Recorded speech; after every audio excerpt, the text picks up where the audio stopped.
Hello दोस्तों। आज इस वीडियो में हम बात करेंगे CSIR की तरफ से जो एसओ और एएसओ का जो पोस्ट के लिए जो वैकेंसी निकाली गई थी, उसमें एक सिलेबस दिया गया था मैनेजमेंट प्रिंसिपल्स एंड प्रैक्टिसेस का, जिसके अंदर टोटल 25 मार्क्स के क्वेश्चन पूछे जाएंगे और 25 क्वेश्चन रहेंगे। तो आज इस वीडियो लेक्चर में हम बात करेंगे इसके टोटल जो इम्पोर्टेंट टॉपिक्स हैं, जिसमें कि अगर मैं बात करूं, जो पहला टॉपिक आप देखेंगे वो है यहाँ पर प्रिंसिपल्स ऑफ मैनेजमेंट, जिसके अंदर planning, organizing, directing and control, ये चार जो यहाँ पे जो प्रोसेस है इसके बारे में क्वेश्चन पूछे गए हैं। और मैं आपको प्रीवियस ईयर के जो रेफरेंस यानी दो 2013 में जो एग्जामिनेशन हुआ था उसके रेफरेंस के साथ में, यानी कि प्रीवियस ईयर क्वेश्चन को मैं दिखाते हुए और उसमें अब बताऊंगा कि ये जो लेक्चर तैयार किया गया है उससे कैसे लिंक किया गया है और कैसा क्वेश्चन पूछा गया है, डीप पूछा गया है कि आपको ऊपर से पूछा गया है, आपको वो ही यहाँ से पता चल जाएगा। ये आपको एक एनालिसिस भी यहाँ से मिल जाएगा, क्योंकि मैंने इस क्वेश्चन को और यहाँ पे जो मैंने लेक्चर जो बनाया है मैंने इसको बहुत ध्यान से एनालिसिस करके इसको बनाया है। तो चलिए बात करेंगे इसके अंदर कि आपको किस प्रकार से इसको कंप्लीट करना है। और ज्यादा दिन आपको नहीं मिला है, 10 दिन और बचा है अभी एग्जामिनेशन का, तो मैंने सोचा कि अभी 10 दिन के अंदर आपको ये लेक्चर ला के देता हूँ, ताकि आपने जो पहले जो सब्जेक्ट था ज्योग्राफी, आपका इथिक्स या आपका डिसीजन मेकिंग, ज्योग्राफी, जो भी सब्जेक्ट आपके बचे हैं वो आपका कंप्लीट कर लिए होंगे। यही एक टॉपिक ऐसा होता है जिसके अंदर आदमी को कंफ्यूजन होता है कि क्या पढ़ना है, क्या छोड़ना है, कितना डीप में पढ़ना है, कितना ऊपर ऊपर पढ़ना है।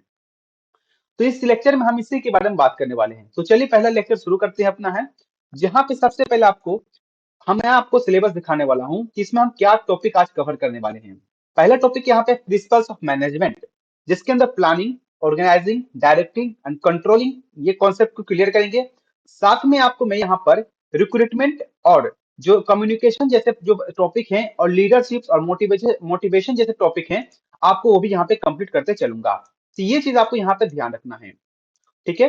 तो सबसे पहले हम अब शुरू करते हैं अपने टॉपिक को। तो यहाँ पे आपको सबसे पहले डिफिनेशन को समझना होगा। अभी डिफिनेशन किस चीज का, तो यहाँ पे पहले मैनेजमेंट का ही डिफिनेशन समझना है। तो डिफिनेशन क्या है मैनेजमेंट का, वो यहाँ पे है कि मैनेजमेंट एक ऐसा प्रोसेस होता है जिसमें कि एक सीरीज ऑफ फंक्शन होते हैं ताकि वो किसी गोल के लिए इफेक्टिवली और इफिशिएंटली काम किया जा सके। मतलब ये होता है कि आप जब किसी कंपनी में काम करते हैं तो हर कंपनी का अपना एक गोल होता है जिससे हम इफेक्टिवली काम करना चाहते हैं। इफेक्टिवली का मतलब यहाँ है कि राइट टास्क, यानी कि सही काम को सही समय में करना होता है। यानी जब भी कोई काम करते हैं ऑर्गेनाइजेशन में तो एक टाइम लिमिट निर्धारित करते हैं कि हमें 10 दिन में काम कंप्लीट करना है, महीना भर में काम कंप्लीट करना है। उसी को हम बोल रहे हैं गोल को कितने दिन में इफेक्टिवली अचीव करना है, किस तरीके से, उसे कहते हैं। और यहाँ पे इफिशिएंटली आप देख पा रहे हैं, इसका मतलब होता है कि कम से कम कॉस्ट पे आपको हाई आउटपुट मिल सके। इसी को हम अगर जोड़ के देखें तो हम डिफिनेशन देते हैं कि सीरीज ऑफ फंक्शन होता है मैनेजमेंट प्रोसेस, जिसके अंदर गोल को इफेक्टिवली और इफिशिएंटली हम अचीव करते हैं। अब ये सीरीज ऑफ फंक्शन क्या है, तो मैंने आपको यहाँ लिखा है प्लानिंग, ऑर्गेनाइजिंग, स्टाफिंग, कंट्रोलिंग और डायरेक्टिंग। यानी कि सीरीज ऑफ फंक्शन में 5 टॉप यहाँ पे प्रोसेस होते हैं। और जो कि आप यहाँ पे देखेंगे जो सिलेबस यहाँ दिया गया है उसके अंदर 4 टॉपिक यहाँ पे मेंशन किया है, planning, organizing, directing and controlling का। लेकिन मैं यहाँ पे एक प्रोसेस जो यहाँ पर कंट्रोलिंग, यहाँ पर जो एक्स्ट्रा आपका है, वो यहाँ पर एक्स्ट्रा आपका स्टाफिंग का है, वो मैं आपको ले चलूंगा, क्योंकि प्रीवियस ईयर में स्टाफिंग से भी क्वेश्चन पूछा गया है। ठीक है। तो चलिए यहाँ पे आपको मैंने समझा दिया डिफिनेशन से। अब यहाँ पे समझते हैं कि सबसे पहले मैनेजमेंट का मैंने आपको यहाँ पे क्लियर किया कि मैनेजमेंट का डिफिनेशन क्या है। अब जो प्रीवियस ईयर जो क्वेश्चन आया था मैनेजमेंट से रिलेटेड, ये था कि मैनेजमेंट बाय ऑब्जेक्टिव किसके द्वारा सजेस्ट किया गया था। इसका सही आंसर होगा पीटर एफ ड्रकर। इसका सही आंसर याद कर लीजिएगा, पीटर एफ ड्रकर है जो कि मैनेजमेंट बाय ऑब्जेक्टिव का ये पहला थ्योरी दिए थे। ठीक है, ये आपको ध्यान रहना चाहिए।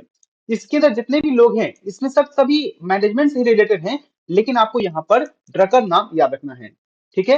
ये प्रीवियस ईयर क्वेश्चन पूछा गया है जो 2013 में हुआ था। अब मेरे पास देखा जाए तो मेरे पास बहुत सारे नोट्स हैं जो कि आपका मैनेजमेंट प्रोसेस से रिलेटेड है, पर ये सभी जो हैं जैसे कैरेक्टरिस्टिक्स हो गया, इसके नेचर फीचर बोलते हैं, ऑब्जेक्टिव क्या होते हैं मैनेजमेंट के, मेरे पास सभी प्रकार के नोट्स हैं। लेकिन ये आपको जरूरत नहीं है, एग्जामिनेशन में ऐसा नहीं पूछा गया है कभी, क्योंकि मैंने एनालिसिस किया है। अगर आप भी किए होंगे तो आप भी पाए होंगे कि इस प्रकार का क्वेश्चन एग्जामिनेशन में नहीं पूछा गया है। लेकिन मैं यहाँ पे आपको ये दिखाना चाह रहा हूँ कि मेरे पास नोट्स हैं, मैं चाहूँ तो आपको डीपली भी पढ़ा सकता हूँ, बट मैं वो नहीं पढ़ाने वाला हूँ। ठीक है। उसी प्रकार से यहाँ पे आप देखेंगे ऑब्जेक्टिव का भी ऑप्शन देखने को मिलेगा, लेकिन ये भी आपको एग्जामिनेशन पॉइंट ऑफ व्यू से इंपॉर्टेंट नहीं है, तो मैं आपको ये कवर नहीं करने वाला हूँ। इसके बाद यहाँ पे इंपॉर्टेंस भी है, इंपॉर्टेंस चाहे तो आप पढ़िए, वरना कोई दिक्कत नहीं, आप इससे जरूरत नहीं है पढ़ने का, क्योंकि एग्जामिनेशन में इससे भी नहीं पूछा गया है। नेचर भी मेरे पास है, और ये नेचर जो है एक इंपॉर्टेंट है, क्योंकि ये नेचर से एग्जामिनेशन में पूछा जाता है क्वेश्चन, डायरेक्टली पूछता है ऑब्जेक्टिव में कि नेचर ऑफ मैनेजमेंट क्या होता है, साइंस होता है ये आर्ट्स होता है, ये क्वेश्चन पूछा जाता है। तो ये ध्यान रख लीजिएगा, ये इंपॉर्टेंट है। बस यहाँ तो आपको खाली समझना है कि मैनेजमेंट एक साइंस भी होता है और मैनेजमेंट एक आर्ट्स भी होता है, यानी बोथ होते हैं। ये एग्जामिनेशन में डायरेक्टली पूछेगा कि मैनेजमेंट का नेचर कैसा होता है, ऑप्शन देगा साइंस होते हैं, आर्ट्स होता है, या साइंस आर्ट्स दोनों होता है, या कुछ नहीं होता है। तो यहाँ पे सिर्फ आपको क्लिक करना है कि साइंस एंड आर्ट्स दोनों होता है। अब ये साइंस और आर्ट्स कैसे हुआ, इसके कुछ प्रिंसिपल्स होते हैं, यानी कब जब हम कोई साइंस के रिलेटेड जब टॉपिक पढ़ते हैं, तो उसके अंदर कुछ साइंस का प्रिंसिपल्स होता है।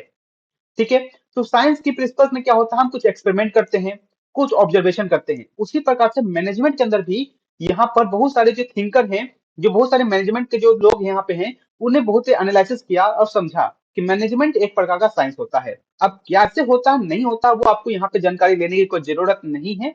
ठीक है। उसके बाद मैनेजमेंट एक आर्ट्स होता है। अब ये आर्ट्स में क्या होता है, आर्ट्स का मतलब होता है कला, जिसके अंदर आप अपना क्रिएटिविटी को दिखाते हैं। उसी प्रकार से मैनेजमेंट में जो लोग काम करते हैं, वो अपने क्रिएटिविटी दिखाते हैं। ठीक है। बस इतना ही ध्यान रखना कि अपना क्रिएटिविटी दिखाने के लिए जो काम किए जाते हैं मैनेजमेंट के अंदर, वो एक प्रकार का मैनेजमेंट एक आर्ट्स के तौर पर भी काम करता है। बस सिंपल से ये दो चीज यहाँ पे ध्यान रखना है कि मैनेजमेंट एक साइंस, मैनेजमेंट एक आर्ट्स बोथ होते हैं। इसके बाद यहाँ पे आपको ये याद करना खाली होगा कि लेवल्स ऑफ मैनेजमेंट कितने होते हैं। तो एग्जामिनेशन में डायरेक्टली पूछेगा कि लेवल्स ऑफ मैनेजमेंट कितने होते हैं, तो आपको ध्यान रखना है कि 3 लेवल ऑफ मैनेजमेंट होते हैं। कौन कौन सा, तो टॉप लेवल, मिडिल लेवल और लो लेवल। अब इसके अंदर क्या होते हैं टॉप लेवल में, मिडिल लेवल में, लो लेवल में, ये जरूरत नहीं है। लेकिन अगर आप जानना चाहें तो यहाँ पे आप देख सकते हैं जो जो बड़े बड़े पोस्ट होते हैं वो टॉप लेवल में होते हैं, जैसे कि कंपनी के बोर्ड ऑफ डायरेक्टर, डायरेक्टर, फिर आपका चेयरमैन, सीईओ, प्रेसिडेंट, ये सभी टॉप ऑफ डायरेक्टर यानी टॉप ऑफ मैनेजमेंट होते हैं। उसी प्रकार से मिडिल लेवल की अगर मैं बात करूं, तो यहाँ पे जितने प्रकार के मैनेजर होते हैं, सुपरिटेंडेंट होते हैं, वो सभी यहाँ पर आएंगे, या सुपरवाइजर में जो मेन सुपरवाइजर हैं, वो सभी इसके अंदर आते हैं। और लो लेवल में क्या होते हैं, जो आपके फोरमैन होते हैं, सुपरवाइजर होते हैं, वर्कर्स होते हैं, वो सभी लो लेवल में आते हैं। बस ये आपको यहाँ खाली ध्यान रखना है कि 3 लेवल्स ऑफ मैनेजमेंट 3 प्रकार के होते हैं। इसके बाद यहाँ पे आपको क्या करना है, अगला जो यहाँ पे हमारा है फंक्शंस ऑफ मैनेजमेंट के बारे में। अब फंक्शन क्या है, यही फंक्शन है जो एग्जामिनेशन में जो सिलेबस में लिखा गया है, ये सिलेबस है, इसी के अंदर टॉपिक आपको कवर करना है। ठीक है। तो सबसे पहले हम चलेंगे प्लानिंग के बारे में कि प्लानिंग क्या होता है। तो प्लानिंग अगर डिफिनेशन के हिसाब से देखा जाए तो सिंपल तरीका से समझना है कि प्लानिंग क्या होता है। प्लानिंग यानी जब किसी भी काम को क्या करना है, कैसे करना है, कब करना है, क्यों करना है, और किसके द्वारा कराना है, अगर ये सभी हम कर रहे हैं, किसके लिए, ताकि हम गोल को अपना अचीव कर सकें, तो उसे हम प्लानिंग कहते हैं। जैसे आप अगर तैयारी करते हैं, अब एग्जामिनेशन की तैयारी कर रहे हैं, तो आपने प्लानिंग किया होगा कि हमें कब क्या पढ़ना है, किस सब्जेक्ट से पढ़ना है, किस सब्जेक्ट पे फोकस करना है, किस टीचर से पढ़ना है, कैसे पढ़ना है, किस समय पढ़ना है, ये सब जो प्लानिंग होते हैं। यानी कि अपने गोल के लिए, आप गोल क्या आपका है कि आपको एग्जामिनेशन निकालना है, तो उसके लिए आपने कुछ यहाँ पर अपना प्लानिंग किया है। अगर हम प्लानिंग और बेस्ट डिफिनेशन की बात करें, तो यहाँ पे लिखा गया है कि अपना एक गिवन पीरियड के अंदर अपना टारगेट को कंप्लीट करना, और वहां देखना कि अभी आप कहाँ पर हैं और आप कहाँ जाना चाहते हैं फ्यूचर में, और बेस्ट पॉसिबल अल्टरनेटिव की मदद से। यानी कि आपके पास तैयारी करने के बहुत सारे ऑप्शंस हैं, जैसे कि यूट्यूब से पढ़ने का, किताब से पढ़ने का, रिसर्च करके पढ़ने का, बहुत सारे आपके पास अवेलेबिलिटी होती है कि आप कैसे पढ़ेंगे किसी चीज को। और उसके अंदर को बेस्ट चीज आपको निकालना होता है कि इसमें सबसे बेस्ट आपके लिए कौन होगा कि आपका टाइम भी रिडक्शन हो और आपको एफिशिएंट नॉलेज भी मिल जाए। तो वो इसी को हम क्या कहते हैं, प्लानिंग कहते हैं। ठीक है। अब इस प्लानिंग के अंदर देखा जाए तो जो प्रीवियस ईयर क्वेश्चन आए हैं, वो प्लानिंग से रिलेटेड ये क्वेश्चन पूछा गया है। पहला कि management function that help maintain managerial effectiveness by laying guidelines for future activities is. तो यहाँ पे डिफिनेशन डायरेक्टली पूछा है प्लानिंग का। तो प्लानिंग का डिफिनेशन क्या होता है, तो मैंने आपको बता दिया भी है कि आप फ्यूचर के लिए जो कुछ इफेक्टिवनेस और जो इफेक्टिवनेस और इफिशिएंटली मदद तरीके से आप अपने फ्यूचर के गोल प्लानिंग कहते हैं। तो यहाँ पहला क्वेश्चन यहाँ आपका प्लानिंग इसका सही आंसर होगा।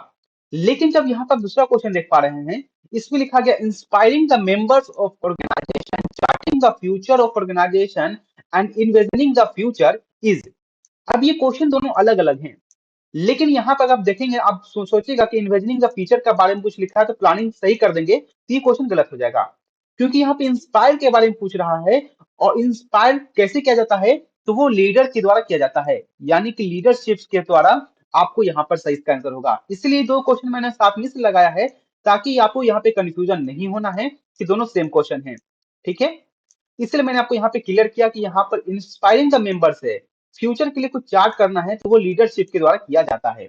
अब लीडरशिप का टॉपिक है, मैं आपको इसी लेक्चर में कंप्लीट करने वाला हूँ, तो वो ध्यान रखना है। अब इसके बाद मैं आपको दिखाऊं, तो यहाँ पे टाइप्स ऑफ प्लान होते हैं।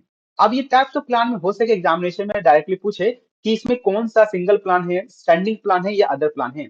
तो सिंगल प्लान का मतलब होता है कि जो एक बार कम यूज हुआ उसके बाद वो खत्म हो गया। जैसे हमारा बजट, बजट क्या होता है, साल में एक बार आता है, उस बजट के अंदर हम साल के बीच में कभी भी मॉडिफिकेशन नहीं कर सकते हैं।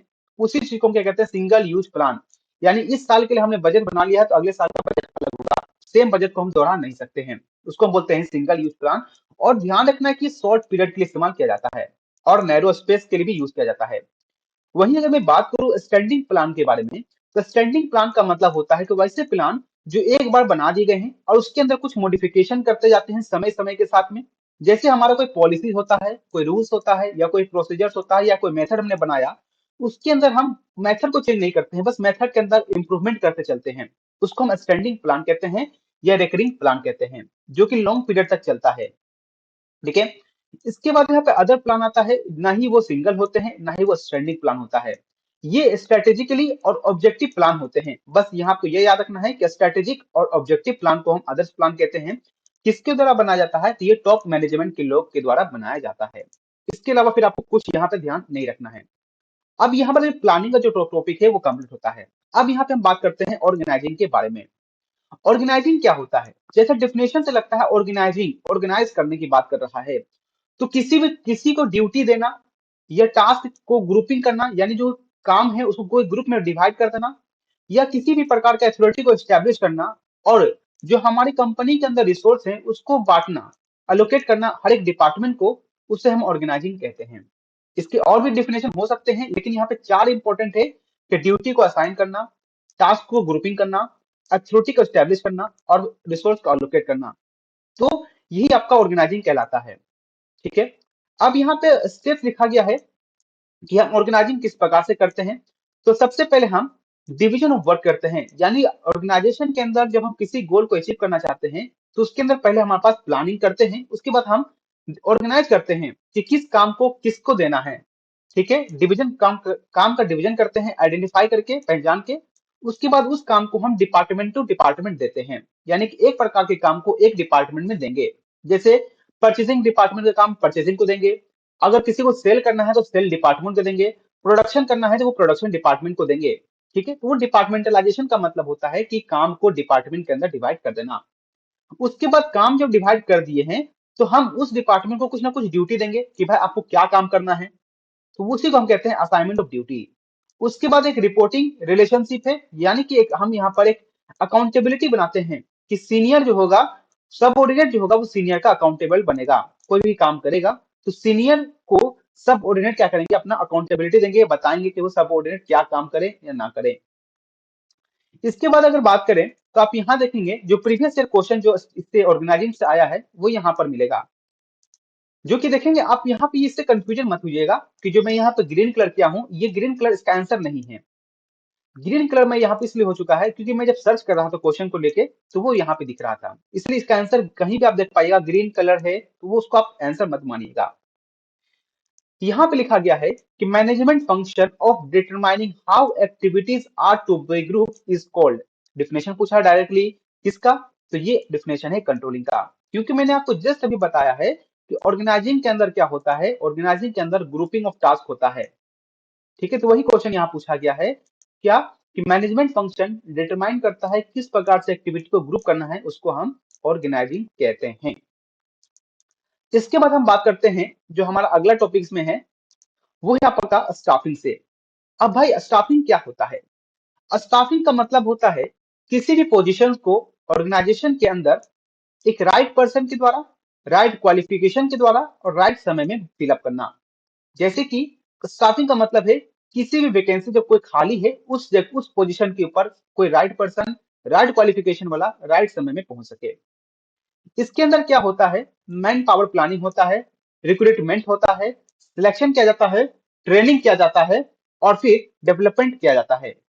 अब यहाँ पर देखेंगे, और उसके बाद अगर हम समझना चाहें तो स्टाफिंग का क्या इंपॉर्टेंस है, आप यहाँ पर चाहे तो समझ सकते हैं, वरना ऐसा कोई जरूरत नहीं है, एग्जामिनेशन में इंपॉर्टेंस से नहीं पूछा जाता है, बस आपको डिफिनेशन आना चाहिए।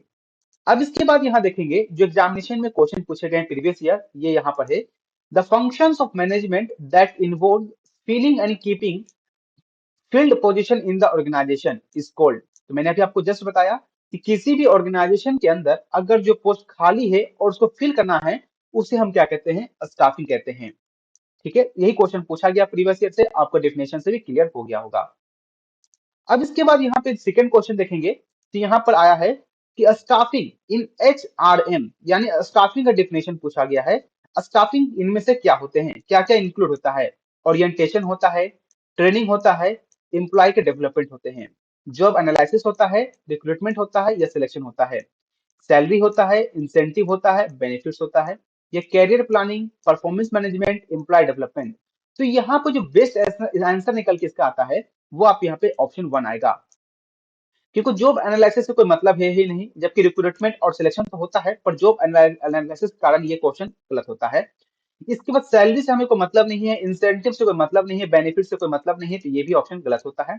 कैरियर प्लानिंग के बारे में कोई जानकारी नहीं है, तो ये गलत होगा। लेकिन एम्प्लॉयमेंट डेवलपमेंट की जब मैं बात करूं, ये होता है। इसीलिए यहाँ पर जो ट्रेनिंग हम देते हैं, एम्प्लॉय को डेवलपमेंट करते हैं और उनका ओरिएंटेशन भी करते हैं स्टाफिंग के अंदर। तो इसका आंसर आपका 124 में जो यहाँ पे देख पा रहे हैं, staffing in HRM, orientation, training and employment development होता है। अब इसके बाद यहाँ पर देखना चाहें तो प्रोसेस ऑफ स्टाफिंग होता है, और इससे क्वेश्चन पूछा गया प्रीवियस ईयर। तो प्रोसेस ऑफ स्टाफिंग में देखेंगे टोटल 8 प्रोसेस होते हैं, जिसके अंदर आप देखेंगे मैन पावर को एस्टिमेट करना, यानी कितने हमें एम्प्लॉयमेंट करवाना देना है, तो कितने आदमी की हमें रिक्वायरमेंट है ऑर्गेनाइजेशन में। जो आप देख पा रहे हैं ये 444 पोस्ट पे जो वैकेंसी निकला है, तो 444 लोगों की जरूरत है, इसी को हम क्या कहते हैं? Estimating the man power. इसके बाद रिक्रूटमेंट करेंगे, यानी कि हम लोग एग्जामिनेशन देके इसमें सिलेक्शन होने के लिए जाएंगे। रिक्रूटमेंट होगा, यानी हमने फॉर्म अप्लाई किया, उसके बाद यहाँ पे सभी बच्चे एग्जामिनेशन देंगे, उनका सिलेक्शन किया जाएगा, उसके बाद उनका प्लेसमेंट होगा, ट्रेनिंग दिया जाएगा, उसके बाद परफॉर्मेंस अप्राइजल होगा, प्रमोशन और कैरियर प्लानिंग मिलेगा और उसके बाद कंपनसेशन भी मिलेगा। कंपनसेशन का मतलब होता है इन द सैलरी के फॉर्म में मिलेगा, इंसेंटिव्स मिलेंगे, ये सभी इसमें आता है। अब जो यहाँ पे जो आप देख पाएंगे, तो ये आपको ध्यान रखना है कि ये सभी इसके अंदर इंक्लूड होते हैं। अब क्वेश्चन है, the process of identifying and attracting prospective eligible candidate, उसे हम क्या कहते हैं? क्या क्वेश्चन है कि process of identifying and attracting prospective eligible candidate को हम क्या कहते हैं? तो यहाँ पे आपको ऑप्शन में 2 और 3 में कंफ्यूजन होगा कि हम स्टाफिंग कहते हैं या रिक्रूटमेंट कहते हैं। तो जब भी यहाँ पे प्रोस्पेक्टिव एलिजिबल कैंडिडेट पूछेगा, यानी हम जब कैंडिडेट रहते हैं तो हम क्या करते हैं? रिक्रूटमेंट को फिलअप करते हैं। स्टाफिंग ऑर्गेनाइजेशन के द्वारा किया जाता है, जबकि रिक्रूटमेंट एक प्रोसेस होता है जिसके अंदर हम एलिजिबल कैंडिडेट को अट्रैक्ट करवाते हैं कि वो उस नौकरी के लिए आए, उसे हम क्या कहते हैं? रिक्रूटमेंट कहते हैं। सो अब हम नेक्स्ट टॉपिक पे चलते हैं, यहाँ पर है, तो इसका है सिलेक्शन।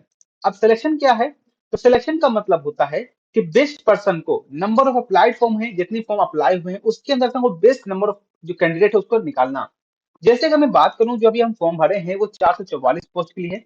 मान के चलते हैं बच्चे ने 2 से 3 लाख फॉर्म भरा होगा, तो इस 2-3 लाख के अंदर आपको है 444 बच्चे का जो बेस्ट पर्सन होंगे उनका यहाँ पे सिलेक्शन करना ठीक कहलाता है। और सिलेक्शन क्या होता है कि नेगेटिव प्रोसेस होता है। अगर पूछा जाए कि सिलेक्शन क्या होता है, पॉजिटिव प्रोसेस है या नेगेटिव प्रोसेस है, तो याद रखिएगा सिलेक्शन हमेशा नेगेटिव प्रोसेस होता है, जबकि रिक्रूटमेंट जो होते हैं वो पॉजिटिव प्रोसेस होता है। ऐसा क्यों कहा गया कि नेगेटिव और पॉजिटिव? देखो, नेगेटिव कहने का मतलब है कि सिलेक्शन जब बच्चे का करते हैं, 444 बच्चे का सिलेक्शन कर रहे हैं, तो बाकी जो 2 लाख बच्चे हैं उनका हम रिजेक्ट किए, यानी उन 2 लाख का दिल टूटा। तो इसका क्या मतलब है? बच्चे 2 लाख क्या हो गए? निराश हो गए, तो वो रिजेक्शन हुआ, या इसलिए यहाँ पे निगेटिव है। जबकि रिक्रूटमेंट का मतलब होता है पॉजिटिव है, इसलिए कहा जा रहा है क्योंकि ये कर रहा है कि हम सभी लोग उसमें फॉर्म अप्लाई कर रहे हैं, सभी लोग खुश होकर भरते हैं कि भाई मैं एएसओ और एएसओ बन जाऊंगा, तो सभी लोग अप्लाई कर देते हैं, उसको हम बोलते हैं रिक्रूटमेंट, एक पॉजिटिव है। अब सिलेक्शन कैसे किया जाता है? तो सिलेक्शन के अंदर बहुत सारे प्रोसेस होते हैं, जैसे फॉर्म अप्लाई किया गया, उसके बाद प्रीलिम्स स्क्रीनिंग किया जाता है, इंटरव्यू लिया जाता है, ट्रेड टेस्ट, कैरेक्टर का चेक, मेडिकल, फिर ज्वाइनिंग, फिर सिलेक्शन, फिर ज्वाइनिंग करेगा ऑर्गेनाइजेशन को। तो इस प्रकार का जो प्रोसेस होता है वो यहाँ चलता है। ठीक है। अब इसके बाद यहाँ पे देखेंगे, तो अब यहाँ पे आता है डायरेक्टिंग से रिलेटेड अगला टॉपिक हमारा डायरेक्टिंग। अब डायरेक्टिंग क्या होता है? डायरेक्टिंग का मतलब होता है कि प्रोसेस ऑफ इंस्ट्रक्टिंग, गाइडिंग या काउंसलिंग या मोटिवेटिंग। यानी कि जब हम अपने सबऑर्डिनेट को, यानी जो हमारे नीचे लोग काम कर रहे हैं, जब उसको हम किसी काम के प्रति इंस्ट्रक्शन देते हैं, गाइड करते हैं, या उनका काउंसलिंग करते हैं, या उनका मोटिवेशन देते हैं, उस प्रोसेस को हम डायरेक्टिंग कहते हैं। तो ध्यान रखना, डायरेक्टिंग का मतलब अपने जूनियर को मोटिवेट करना, गाइड करना, काउंसलिंग करना, इंस्ट्रक्शन देना, उसे हम डायरेक्टिंग कहते हैं। डायरेक्टिंग के अंदर हम बात करेंगे, इसके 4 एलिमेंट है, जो कि अगर मैं सिलेबस की बात करूं तो इस सिलेबस में कम्युनिकेशन, मोटिवेशन और लीडरशिप दिया गया है। ये 3 चीजें यहाँ पर, जो इस डायरेक्टिंग के ही 4 पार्ट हैं, उसके अंदर ये 3 चीज सिलेबस को मेंशन किया गया है। तो वो चीज को आपको यहाँ पे मैं कवर करने वाला हूँ। तो सबसे पहले यहाँ पे आपको समझा देता हूँ सुपरविजन का मतलब क्या होता है। आप जानते भी होंगे, सुपरविजन का मतलब होता है कि अपने जो सब ऑर्डिनेट है उनको देखना कि कैसे काम कर रहे हैं, क्या काम कर रहे हैं, कब तक काम कर रहे हैं। बस सिंपल डिफिनेशन है कि सुपरवाइज करना होता है अपने सब ऑर्डिनेट को। सब ऑर्डिनेट का मतलब जो मेरे नीचे से काम करने वाले लोग होते हैं। अब इसके बाद यहाँ पे आता है मोटिवेशन।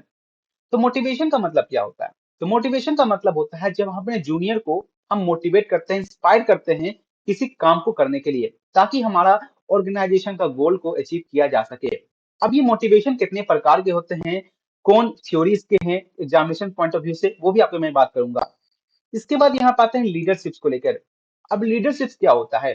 तो लीडरशिप एक इंडिविजुअल का ऐसा एबिलिटी होता है जो अपने सब ऑर्डिनेट या ऑर्गेनाइजेशन में जो लोग काम कर रहे हैं उसको मोटिवेट करना, साथ में उन लोगों को आगे साथ में लेके जाना, ताकि एक गोल को अचीव किया जा सके। तो यहाँ पे एक इंपॉर्टेंट ये होता है, अगर एग्जामिनेशन में ये पूछ ले कि क्या सभी मैनेजर लीडर होते हैं, तो आप ये मानेंगे जितने भी मैनेजर होते हैं उनके पास लीडरशिप की क्वालिटी होती है, लेकिन सभी लीडर के पास में मैनेजर की क्वालिटी नहीं होती है।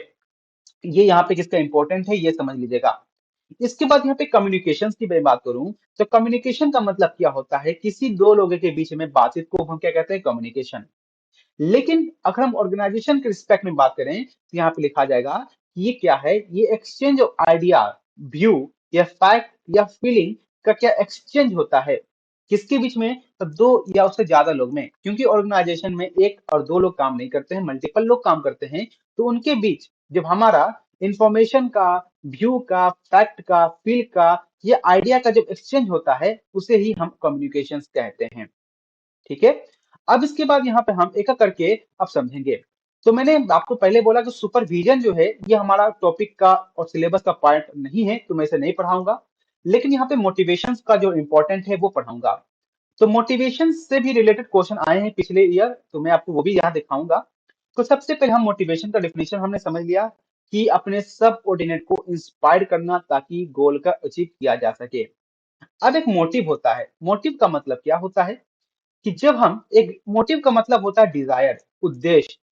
बस सिंपल सा है, मोटिव का मतलब उद्देश्य होता है कि जब हम किसी भी अपने जो काम करने वाले लोग को ये बताएंगे कि आपको कहाँ खाली अचीव क्या करना है, बस एक मोटिव बताते हैं कि आपको ये काम करके कंप्लीट कर देना है, एक मोटिव उसे कहेंगे।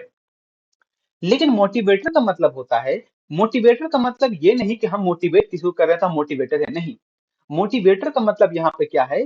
बोनस, यानी कि पैसे के टर्म में या पोस्ट के प्रमोशन के टर्म में या कोई रिस्पॉन्सिबिलिटी दे देना, ये सभी क्या एक मोटिवेटर है। तो कह सकते हैं मोटिवेटर एक टेक्निक होता है लोगों को मोटिवेट करने के लिए। कैसे करेंगे? तो बोनस के माध्यम से, प्रमोशन के माध्यम से या रिस्पॉन्सिबिलिटी देने के माध्यम से। ठीक है।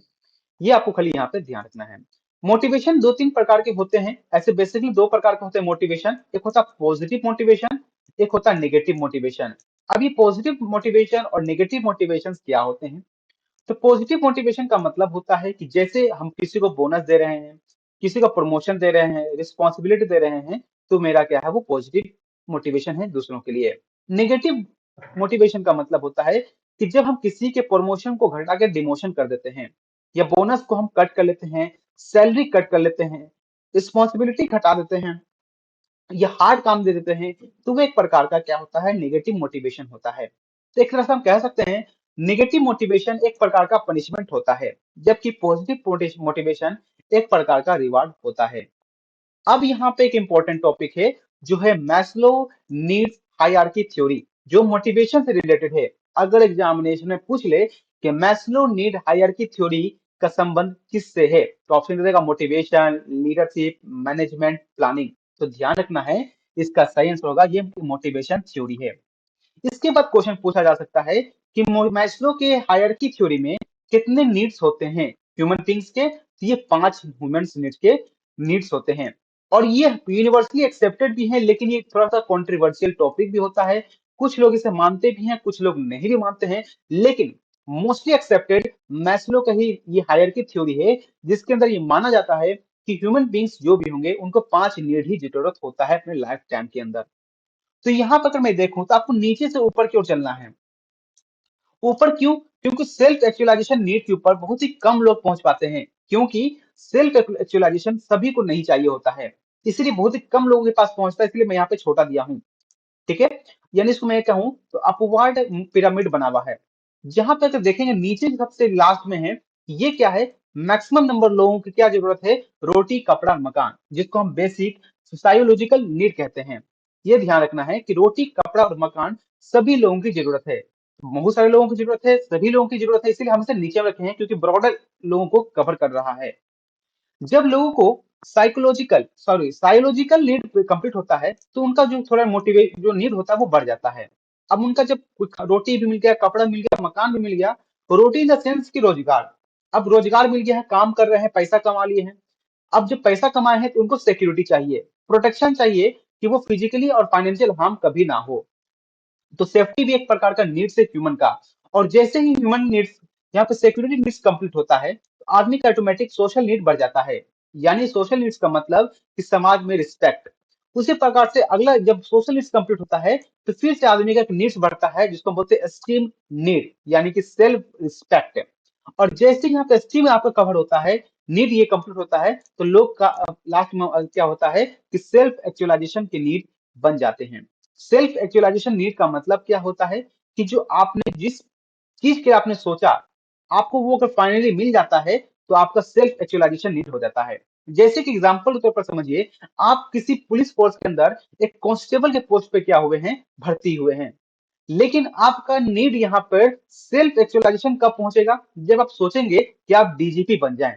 तो अगर आप डीजीपी बन जाते हैं, यानी पुलिस डिपार्टमेंट का ही हेड पूरा बन जाते हैं, तो वो आपका सेल्फ एक्चुअलाइजेशन नीड होगा। तो हम यहाँ पर ये काम कंक्लूड कर पाते हैं कि जिंदगी में ह्यूमन बींग्स का कभी भी नीड्स कंप्लीट अचीव नहीं होता है। एक नीड कंप्लीट होता है, दूसरा नीड ऑटोमेटिकली अराइज हो जाते हैं, और जैसे ही दूसरा नीड खत्म होता है, तीसरा नीड यहाँ पे अराइज होता है। उसी प्रकार से मैस्लो ने बताया कि ह्यूमन बींग्स के लाइफ टाइम में 5 नीड ही यहाँ पे बनते हैं। ठीक है, तो यहाँ पर अगर एग्जामिनेशन में पूछ ले कि मैस्लो के नीड हायरार्की थ्योरी में टॉप लेवल या टॉप मोटिवेशन कौन सा है, कौन टॉप नीड है, तो यहाँ ध्यान रखिएगा सेल्फ एक्चुअलाइजेशन नीड। और बेसिक कौन सा है, तो रोटी कपड़ा मकान, जिसको हम साइकोलॉजिकल नीड कहते हैं। चलिए, अब हम बात करते हैं जो प्रीवियस ईयर जो एग्जामिनेशन में क्वेश्चन आए हैं, वो क्या है, तो पूछा जाएगा कि according to Maslow theory motivation needs are, यानी कि मैस्लो के मोटिवेशन थ्योरी के अनुसार कितने नीड्स हैं। तो यहाँ पे क्वेश्चन जो आपका आंसर होगा 5 होगा। मैंने आपको सब समझा दिया है, तो ये प्रीवियस ईयर का क्वेश्चन था, और ये इंपॉर्टेंट भी है। आप देख पा रहे हैं क्वेश्चन ज्यादा डीप नहीं है, बस आपका क्वेश्चन आपका ऊपर ऊपर ही पूछा जाता है। अब यहाँ पे हम बात करते हैं लीडरशिप के बारे में। भाई लीडरशिप क्या होता है, तो मैंने डिफिनेशन समझाया। लीडरशिप का मतलब कि एक ऐसा आदमी, एक ऐसा इंडिविजुअल जो पूरे ऑर्गेनाइजेशन के लोगों को साथ में ले जा सके, उसको इंस्पायर कर सके, कि ताकि मेरा गोल अचीव हो सके ऑर्गेनाइजेशन का। तो लीडरशिप जो होते हैं, हर एक आदमी का अपना अलग अलग होता है, क्योंकि उनके ऊपर फिलोसफी, पर्सनैलिटी, एक्सपीरियंस और वैल्यू सिस्टम जो है सभी का अपना अलग अलग होता है। कोई लोग किसी और फिलोसफर से मोटिवेट होते हैं, तो कोई और कोई मोटिवेटर होंगे, जैसे कोई कार्ल मार्क्स से मोटिवेट हुए, कोई गांधी जी से। तो सभी लोग यहाँ पे अलग अलग जो फिलोसफर से मोटिवेट हो सकते हैं या पर्सनैलिटी से मोटिवेट हो सकते हैं, अलग अलग एक्सपीरियंस से मोटिवेट हो सकते हैं। तो उसी प्रकार से जो आपका लीडरशिप क्वालिटी होता है वो बनता है। अब यहाँ पे पूछा गया है कि इसके अंदर कि लीडरशिप स्टाइल कितने प्रकार के होते हैं। तो ये एग्जामिनेशन में अगर पूछ ले तो डायरेक्टली आंसर मारना है, थ्री टाइप्स के यहाँ पर लीडरशिप स्टाइल होते हैं। कौन कौन का? तो पहला होगा ऑटोक्रेटिक, दूसरा होता है डेमोक्रेटिक, और थर्ड होता है लेजिस फेयर। यहाँ पे जो मेरे अथॉरिटेरियन लिखा है, पार्टिसिपेटिव लिखा है, ये फ्री नहीं लिखा हुआ है, ये आसान भाषा का है, लेकिन टेक्निकल वर्ड हमारा ऑटोक्रेटिक होता है, डेमोक्रेटिक होता है और लेजिस फेयर होते हैं। अब यहाँ पे मैं समझाऊं तो ऑटोक्रेटिक मतलब क्या होता है। ऑटो का मतलब तो एक होता है, क्रेटिक मतलब शासन होता है, यानी एक लोग के द्वारा शासन ऑटोक्रेटिक कहलाता है। ये आपको बेसिक मालूम होगा इंग्लिश का। तो उसी प्रकार से अगर आप ऑर्गेनाइजेशन की बात करते हैं तो ऑटोक्रेटिक का मतलब होता है कि जब पूरे ऑर्गेनाइजेशन में एक आदमी के द्वारा पूरे के पूरे डिसीजन को लिया जा रहा है, उसको हम ऑटोक्रेटिक अथॉरिटेरियन कहते भी कहेंगे। तो यानी कि वन वे कम्युनिकेशन होता है। और ऑटोक्रेटिक जो होते हैं कभी भी अपने लोगों के भलाई के बारे में नहीं सोचता है। ये हमेशा अपने जो सब ऑर्डिनेट के ऊपर हमेशा प्रेशराइज करते हैं काम के प्रति कि काम करो, ये अचीव करो, वो अचीव करो, प्रेशर बनाते हैं। और उसके बाद अगर देखा जाए तो एक नया टॉपिक आता है, इसका नाम है डेमोक्रेटिक, जिसको हम पार्टिसिपेटिव कहते हैं। जैसे डेमोक्रेसी में क्या होता है कि सभी लोग मिलकर क्या करते हैं, डिसीजन या किसी सरकार का चुनाव करते हैं। तो उसी प्रकार से यही यहाँ भी है ऑर्गेनाइजेशन के अंदर। डेमोक्रेटिक का मतलब होता है अपने लीडर के साथ मिलकर और सब ऑर्डिनेट मिलकर एक डिसीजन बनाते हैं। किस चीज का डिसीजन? ऑर्गेनाइजेशन के पॉलिसी के बारे में, ऑर्गेनाइजेशन के रूल्स के बारे में, वो सभी मिलकर जब बनाते हैं तो उसका हम डेमोक्रेटिक या पार्टिसिपेटिव लीडरशिप स्टाइल या डेमोक्रेटिक पार्टिसिपेटिव यहाँ पर कहते हैं। अब हम बात करते हैं लेजिस फेयर के बारे में। अब ये क्या होता है, ये सबसे इंपॉर्टेंट है और एग्जामिनेशन में इससे भी क्वेश्चन पूछे जाते हैं। ऐसे दो और तीन यहाँ पे इंपॉर्टेंट है। तो यहाँ पे लेजिस फेयर जो है टेक्निकल वर्ड है, एक फ्रेंच वर्ड है, ठीक है। तो और इसका मतलब होता है कि जो लोग जो करना है खुद से करेंगे, फ्री रिन है, यानी कोई रोक टोक नहीं है, फ्रीडम मैक्सिमम मिलेगा। तो यानी कि जब लीडर अपने सब ऑर्डिनेट को कहते हैं कि जाओ, तुम्हारे पास पूरी आजादी है, जो तुम ऑर्गेनाइजेशन में करना चाहते हो, जो डिसीजन बनाना चाहते हो, जो पॉलिसी बनाना चाहते हो बनाओ, तुमको कोई रोक टोक नहीं होगा। उसी को हम क्या कहते हैं, लेजिस फेयर, यानी कि leader allow maximum freedom to subordinate in deciding their own policy and methods. लेकिन इसके अंदर लीडर तो होते हैं, बस लीडर एक सपोर्टिव रोल की तरह आते हैं, वो सिर्फ एक खड़ा होकर देखते रहता है, बाकी जो काम होता है, डिसीजन होता है, वो उनके सब ऑर्डिनेट के द्वारा किया जाता है। तो ये जो तीन इंपॉर्टेंट यहाँ पर है, ये एग्जामिनेशन में इससे पूछा जाता है। अब हम बात करें इसमें ही एक क्वेश्चन पूछा गया है। जैसे क्या है क्वेश्चन? तो यहाँ पूछा गया है कि leadership style that involves all members of group in decision making, यानी कि सभी मेंबर के बारे में पूछा जा रहा है, जब डिसीजन मेकिंग में लेते हैं उसको हम क्या कहते हैं? तो उसे हम डेमोक्रेटिक लीडरशिप कहते हैं। तो ये आपको ध्यान रख लेना है, क्योंकि मैंने आपको समझा दिया। वही क्वेश्चन यहाँ पर डिफिनेशन से ही पूछा जाता है और डिफिनेशन से यहाँ पर आपका आंसर क्लियर हो रहा है।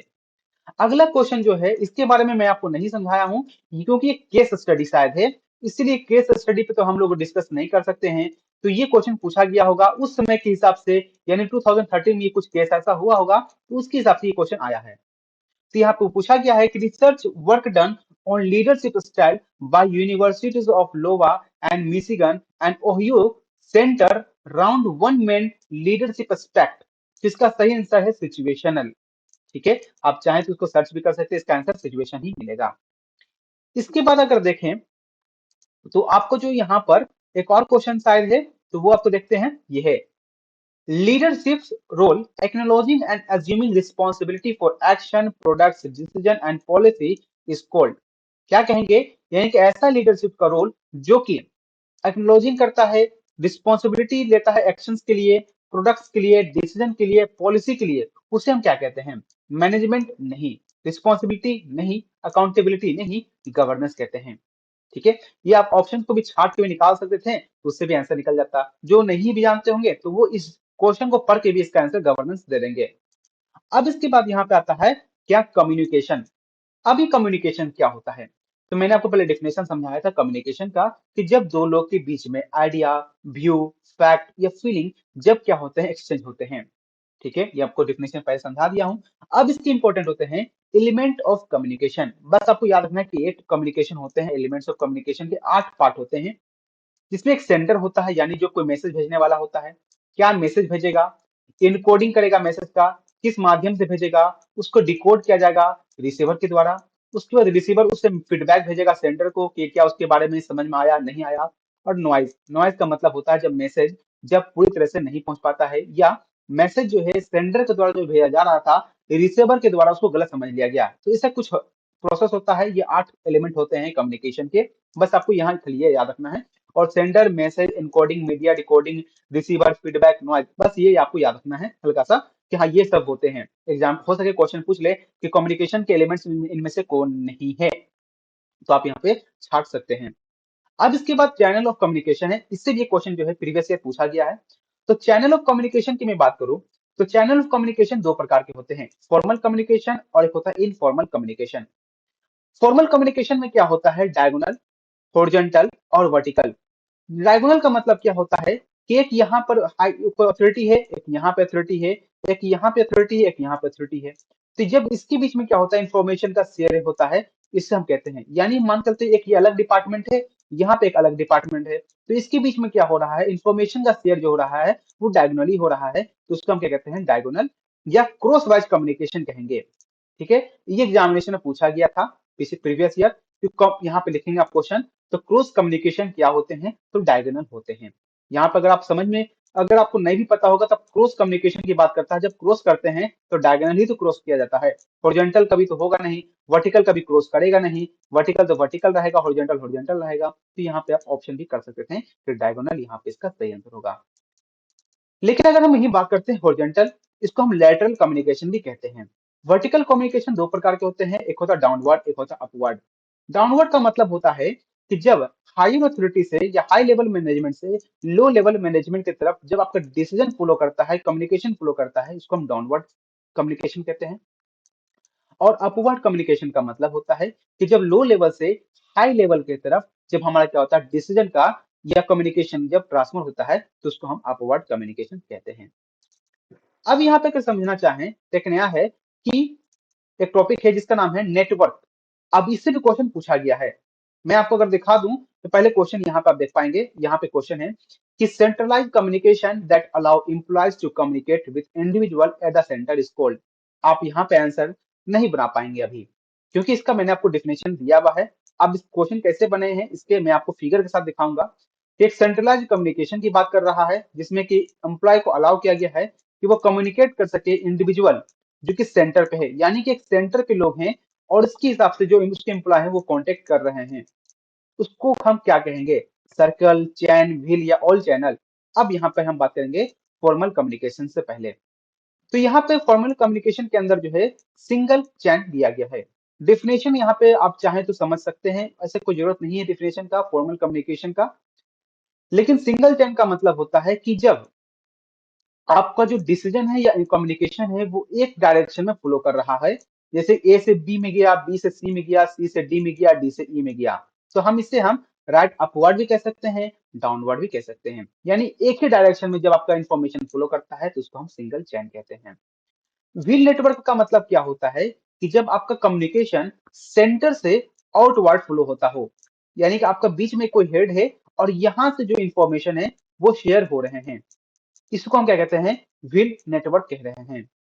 सर्कुलर नेटवर्क का मतलब होता है कि जो इंफॉर्मेशन जो होते हैं, दो जो सटे हुए लोग होते हैं, मान लीजिए अगर ये मान के चलता हूं, इसकी जो ये वाले और ये वाले के साथ ही सिर्फ इंफॉर्मेशन शेयर हो रहा है, इसको हम सर्कुलर नेटवर्क कहते हैं। तो ध्यान रखिएगा, सर्कुलर नेटवर्क में मात्र दो लोगों के बीच में ही इंफॉर्मेशन शेयर होता है। व्हील नेटवर्क में मात्र एक लोगे के माध्यम से हर जगह जो होता है इंफॉर्मेशन फॉलो करता है। और सिंगल चेन में एक सिस्टमेटिक तौर से क्या इंफॉर्मेशन शेयर होते हैं। उसी प्रकार से जो है फ्री फ्लो नेटवर्क होता है। फ्री फ्लो नेटवर्क का मतलब होता है कि जैसे ये आदमी है, ये इससे भी बात कर रहा है, ये इससे भी बात कर रहा है, ये इससे भी बात कर रहा है, ये इससे भी बात कर रहा है, यानी कम्युनिकेशन कैसे भी हो फ्री फ्लो हो रहा है। जिसका मर्जी है जैसे भी बात करना हो, किसी से कम्युनिकेशन करना है, वो फ्री फ्लो में ABCD एक सब मल्टीपल हैं, सभी एक दूसरे से बात कर रहे हैं। जबकि व्हील नेटवर्क में या सर्कुलर नेटवर्क में ऐसा कुछ नहीं था। अब इसके बाद आता है इन्वर्टेड व्हील नेटवर्क। बस आपको ये डेफिनेशन याद रखना है। इसमें मतलब होता है कि मान लेते हैं कि ये आपके सब यहाँ पे एक सब ऑर्डिनेट है। ये क्या है, ये दो लोग सब ऑर्डिनेट हैं और ये एक सीनियर है। मान लेते हैं ये आपका फोरमैन ये है, ये भी फोरमैन है, ये मैनेजर है और ये उसके बाद ऊपर CEO है, मान चल रहा है, या सुपरिटेंडेंट मान लेते हैं, या सुपरवाइजर जो मेन सुपरवाइजर है। अब ये फोरमैन जो होंगे अपना कम्युनिकेशन, अपना इंफॉर्मेशन अपने मैनेजर के साथ में इंफॉर्मेशन शेयर कर सकते हैं। और अगर इनके पास ये भी अधिकार मिल जाए तो वो डायरेक्टली CEO या MD या आपके जो प्रोजेक्ट मैनेजर होते हैं उससे डायरेक्टली कांटेक्ट कर ले, तो उसको हम कहते हैं इन्वर्टेड वी नेटवर्क। क्यों इन्वर्टेड वी क्यों बोल रहे हैं? फिगर आप देखेंगे तो ये उल्टा भी बन रहा है, ठीक है, इसीलिए हम इसे इन्वर्टेड वी कहते हैं। तो यहाँ पे देखेंगे, सिंपल सा डिफिनेशन था कि adjacent subordinate can talk their senior and also with senior senior, ठीक है। अब हम बात कर ले यहाँ पर, तो आपको ये जो क्वेश्चन था, एक सेंट्रलाइज कम्युनिकेशन जो एम्प्लॉय को अलाउ करता है कि कम्युनिकेट कम्युनिकेट कर सके सेंटर से, उसे हम क्या कहते हैं? तो इसका जो सही आंसर आपको जो मिल रहा था वो था व्हील नेटवर्क। अगर आप फिर से देखना चाहें तो व्हील नेटवर्क में आप देखेंगे, फिगर में अगर आप देखेंगे तो फिगर ये है, जहाँ पे एक सेंटर में है और उसके बाद चारों तरफ से क्या होता है, इंफॉर्मेशन शेयर हो रहा है। उसका ही क्वेश्चन ये आंसर था, ठीक है। अब इसके बाद यहाँ पर देखेंगे, अब आते हैं इंफॉर्मेशन इनफॉर्मल कम्युनिकेशन, जिसमें कि क्या होता है, इनफॉर्मल इनफॉर्मल कम्युनिकेशन का मतलब होता है कि जनरली जब हम किसी भी ऑर्गेनाइजेशन में रहते हैं तो हम क्या करते हैं, अपने जो वहाँ पे जो वर्किंग जो एम्प्लॉयमेंट जो लोग होते हैं उसके साथ बातचीत करते हैं। चाहे वो सोशली इंटरेक्ट होते हैं, चाहे वो चाय पीने के बहाने, चाहे वो स्मोकिंग के बहाने, चाहे वो साथ में चलने के बहाने, किसी भी चीज के लिए जब हम कम्युनिकेशन जब अनऑर्गेनाइजेशनली करते हैं, यानी ऑर्गेनाइजेशन को काम को लेकर नहीं करते हैं, बस अपना दोस्ती बढ़ाने के चलते या सोशल इंटरेक्शन के लिए करते हैं, उसको हम इंफॉर्मेशन इनफॉर्मल कम्युनिकेशन कहते हैं। जो फॉर्मल कम्युनिकेशन क्या होगा, तो ऑर्गेनाइजेशन के लिए ही हम सिर्फ काम करते हैं, उसको हम कम्युनिकेशन करते हैं, उसको हम फॉर्मल कम्युनिकेशन कहेंगे। बस इनफॉर्मल कम्युनिकेशन में आपको एक चीज ध्यान रखना है, इसका हम ग्रेप वाइन कम्युनिकेशन कहते हैं। अब ये ग्रेप वाइन का मतलब क्या होता है, तो यहाँ पे एक सर्किल आप बना के रखेंगे, तो क्या होता है, ये लोग किसी किसी भी डिपार्टमेंट के लोग किसी से भी कांटेक्ट में रहते हैं, इसीलिए हम इसको ग्रेप वाइन कहते हैं। बहुत ही लतेदार होते हैं। लतेदार का मतलब इस यहाँ है कि एक दूसरे से लोग, बहुत सारे लोग एक जगह से कनेक्टेड होते हैं, ठीक है। ये सिंपल, खाली आपको ध्यान रखना है, ग्रेप वाइन का संबंध किससे है, इनफॉर्मल कम्युनिकेशन से है। नेटवर्क की अगर मैं बात करूं तो यहाँ पे सिंगल स्ट्रैंड होता है, जिस प्रकार से आपका जो सीक्वेंस में जो आपका क्या होता है, इंफॉर्मेशन फ्लो होता है, उसको हम बोलते हैं सिंगल स्ट्रैंड। गॉसिप का मतलब होता है चुगली करना, यानी एक पर्सन जितने लोगों से मिल रहा है सभी से इंफॉर्मेशन को शेयर कर रहा है, तो गॉसिप कम्युनिकेशन कहलाएगा। पूछ ले गॉसिप कम्युनिकेशन किसका है, फॉर्मल है इनफॉर्मल है, तो आप वहां से आंसर कर सकते हैं। प्रोबेबिलिटी नेटवर्क का मतलब होता है कि जब इंफॉर्मेशन आप जो शेयर करते हैं वो सिलेक्टिव पर्सन को ही करते हैं, यानी आप सभी को नहीं शेयर कर रहे हैं, कुछ ही लोगों को क्या कर रहे हैं, आप सिलेक्ट करके अपनी इंफॉर्मेशन शेयर कर रहे हैं। और क्लस्टर का मतलब होता है कि जब अपने विश्वासी लोगों को जब आप इंफॉर्मेशन शेयर करते हैं तो उसको हम क्लस्टर इनफॉर्मल कम्युनिकेशन कहते हैं, ठीक है। अब इसके बाद हम बात करें तो यहाँ पर आपका कंट्रोलिंग होगा। अब ये कंट्रोलिंग लास्ट टॉपिक है आपका, तो इसमें बात करेंगे कंट्रोलिंग क्या होता है। तो कंट्रोलिंग को प्लानिंग से कनेक्ट किया जाता है। प्लानिंग का मतलब होता है कि क्या करना है, कैसे करना है, कब करना है। प्लान तो आपने बना लिया, लेकिन प्लान आपने अच्छा बना लिया पर कंट्रोलिंग आपने अच्छा नहीं किया तो ऑर्गेनाइजेशन फेल हो जाएगा। या आपने कंट्रोलिंग बहुत अच्छा किया है लेकिन प्लान अच्छा नहीं बना है तो आपका ऑर्गेनाइजेशन तब भी फेल हो जाएगा। इसलिए कहा जाता है कि जो कंट्रोलिंग और प्लानिंग है वो सेम साइड ऑफ कॉइन होते हैं, यानी कि एक ही सिक्के के दो पहलू होते हैं, ठीक है।